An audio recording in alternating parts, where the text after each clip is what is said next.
আপনারা জানেন রজতপুরে, যেটা বোলপুর থানার আন্ডারে, একটা হিনিয়াস ক্রাইম হয়েছিল গত পরশুদিন। প্রথম দুজন মারা যান, মা এবং ছেলে। তারপরের দিন আহ, এই পরিবারের যে আরেকজন বার্নড অবস্থায় ভর্তি ছিলেন হসপিটালে, তিনিও মারা যান। এই কেসটা আজকে ডিটেকশন হয়েছে, সেই ব্যাপারে আপনাদের এখানে ডাকা হয়েছে। আমরা এই কেসে ডিটেকশন হয়েছে, আমরা দুজনকে অ্যারেস্ট করেছি।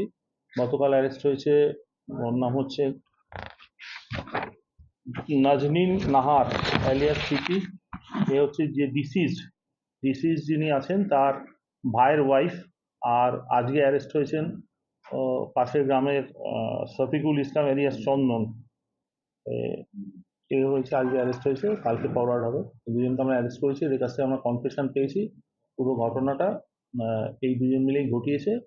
এটা আমরা ডিটেকশন হয়েছে কেসটা, সেই জন্য আপনাদের আজকে এটা বলার জন্য ডাকা হলো। ঘটেছে, এরা দুজনে মিলেই, এদের দুজনের মধ্যে একটা ইলিসিট অ্যাফেয়ার ছিল। এই দুজনের ইলিসিট অ্যাফেয়ার থাকার ফলে এই যে ভাই যার উপর অ্যাটাকটা হয়েছে, সেই ভাইয়ের ফ্যামিলি থেকে প্রথম, সবচেয়ে বেশি করে প্রথম এবং উইথ ইন্টেন্সিটি প্রোটেস্টটা হওয়া শুরু হয়। তারা এই ফ্যামিলির মধ্যে এই অ্যাফেয়ারটাকে তারা মেনে নিতে পারেনি, ফলে এরা দুজনে পরিকল্পনা করে যে এদের বিরুদ্ধে একটা প্রতিশোধ নিতে হবে। এই দুজনের মধ্যে মিলিত কনস্পিরেসি থেকে সেদিন রাত্রে এরা অ্যাক্সিলেটর হিসেবে পেট্রোল নিয়ে যায় এবং সঙ্গে যে আগুন ধরানোর জন্য যেসব মেটেরিয়াল লাগে সেগুলো নিয়ে যায়। তার আগে যেটা আরো মারাত্মক ঘটনা হয়েছে সেটা হচ্ছে, এদের কাছে ক্লোরোফর্ম এরা প্রকিউর করে। ক্লোরোফর্ম প্রথমে যা খোলা জানলা থেকে ক্লোরোফর্ম স্প্রে করা হয়, যখন এরকম ঘুমে ক্লোরোফর্মের ইনফ্লুয়েন্সে যখন অচৈতন্য অবস্থায় থাকে, সেই অবস্থায় ওরা পেট্রোল ভেতরে ঢালে এবং আগুন ধরিয়ে দেয়। তব থেকেই এই মর্মান্তিক ঘটনাটা ঘটে।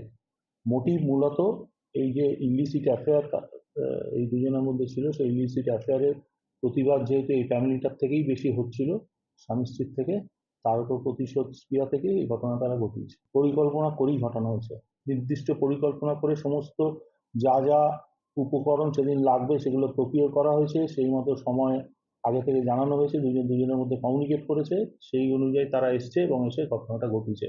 কোনো অ্যাক্সিডেন্টাল ঘটনা নয়, পূর্ব পরিকল্পিত ভাবে খুন করবে বলেই ঘটনা। এখন অবধি আমরা পাইনি, তদন্ত চলছে। ভবিষ্যতে যদি কারো থাকে, কোনো ইনভলভমেন্ট অন্য থাকে, সেটা তো দেখবো। আমরা কোনো ক্ষোভের তখনও পাইনি, এখনো কোনো ক্ষোভের ইয়ে নেই। অ্যারেস্ট করার দাবি উঠেছিল, যেটা খুব স্বাভাবিক। এই ধরনের একটা হিনিয়াস ক্রাইমে অ্যারেস্ট করার দাবি থাকে, সেই দাবি পরিবারের থেকে এবং যাদের প্রতিবেশী যারা ছিল তাদের থেকে এসেছিল। সেই দাবি ওটা ওটা তো স্বাভাবিক ছিল, সেই দাবিটাই ছিল। কোনো ক্ষোভের জায়গা আমরা দেখি। একটা জানলা থেকেই দুটোই অপারেট করা হয়েছে। গ্রামের মানুষদের উদ্দেশ্যে এটাই বলার যে এরকম একটা ভিন্ন অপরাধ হয়েছে, সেই অপরাধীদের আমরা ধরতে পেরেছি, তাদের যাতে সঠিকভাবে সাজা প্রদান করা যায় তার জন্য যা যা করার সেটা পুলিশ করবে। ভূমিকা ছিল যিনি স্মৃতিবিবি, মানে ডিসিজড যে ভাইয়ের ওয়াইফ, তার কাছে ক্লোরোফর্মের যে কন্টেনার সেটা আগেই দেওয়া ছিল। ওই যিনি অ্যারেস্ট হয়েছেন আজকে, অর্থাৎ ডক্টর চন্দন, সে সেই দিন রাত্রেই 10:30 নাগাদ যে বাড়িতে ও অ্যাটাক করবে সেই বাড়িতে গেছিল একটা অন্য ব্যাপারে কথা বলতে, একটা বিয়ের সম্বন্ধ নিয়ে কথা বলতে।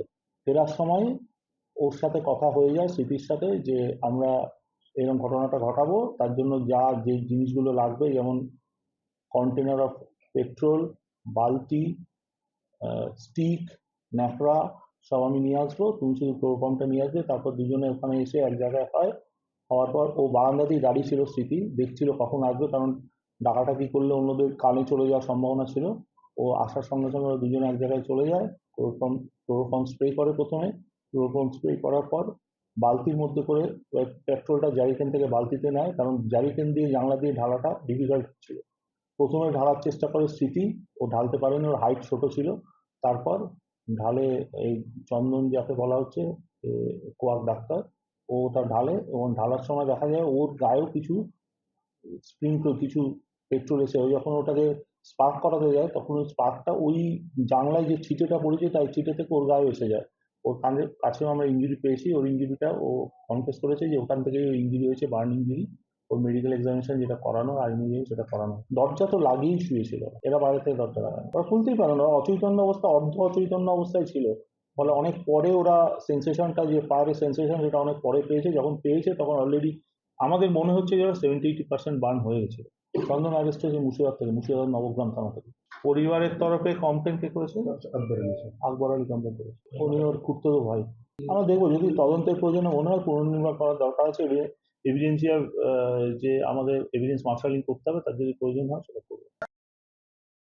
দ্য সহজ পাঠ, সহজ কথা, সঠিক তথ্য।